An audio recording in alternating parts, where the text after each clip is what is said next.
കേട്ടാ, ഒരു രക്ഷയുമില്ലാത്ത ആൾക്കൂട്ടമെന്ന് പറയാം. നമുക്ക് പുറകോട്ട് നോക്കിയാൽ കാണാൻ കഴിയില്ല. കടലാണ്, കടൽ. അതെ, ഞാനതാണ് സൂചിപ്പിച്ചത്. ഞാനിപ്പോ ഈ സമയത്ത് ആരെയും കുറച്ച് കാണുന്നില്ല. പക്ഷെ നിങ്ങൾ നോക്കൂ, രണ്ട് രാഷ്ട്രീയ പാർട്ടികളുടെ കൊട്ടിക്കലാശത്തിലെ ആൾക്കൂട്ടം നമ്മുടെ മുൻപിൽ കാണാം.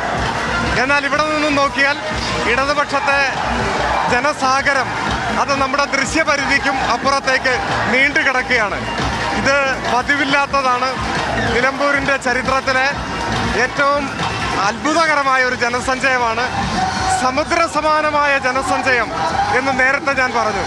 ഇത് കണ്ടപ്പോൾ ഒരു മനുഷ്യ കടൽ പോലെ തോന്നിയതുകൊണ്ട് പെട്ടെന്ന് വായിൽ വന്ന വാക്കാണ്. ശരിക്കും ആവേശത്തിൻ്റെ തിരയൊടുങ്ങാത്ത ഒരു കടലിരമ്പമാണ്. നോക്കൂ നിങ്ങൾ ഈ ആൾക്കൂട്ടത്തെ, അവരാവേശത്തിൻ്റെ കൊടുമുടിയിലാണ്. ഇത് ഈ നാടിൻ്റെ ഹൃദയസ്പന്ദനം നമ്മുടെ മുൻപിൽ വിളിച്ചു പറയുന്നുണ്ട്. എനിക്ക് തോന്നുന്നു യുവാക്കളുടെയും സ്ത്രീകളുടെയും ഒക്കെ വലിയ നിര ഈ റാലിയിൽ കാണാൻ കഴിയും. കുറേ പുതിയ വോട്ടർമാരുടെ മണ്ഡലമാണ്.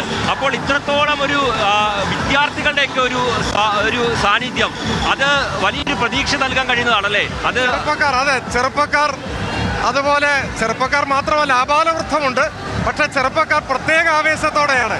വിദ്യാർത്ഥി യുവജനങ്ങളും ഇതാ എല്ലായിടത്തും കാണാം. ഒരു പ്രത്യേക ആവേശത്തിലാണ് നാടാകെ. പലർക്കും ഫസ്റ്റ് വോട്ടാണ്, കന്നി വോട്ടാണ്. അതിന്റെ ഒരുപാട് കന്നി വോട്ടർമാരെ കാണുകയുണ്ടായി. ഈ കൂട്ടത്തിൽ പലരും ഉണ്ട്.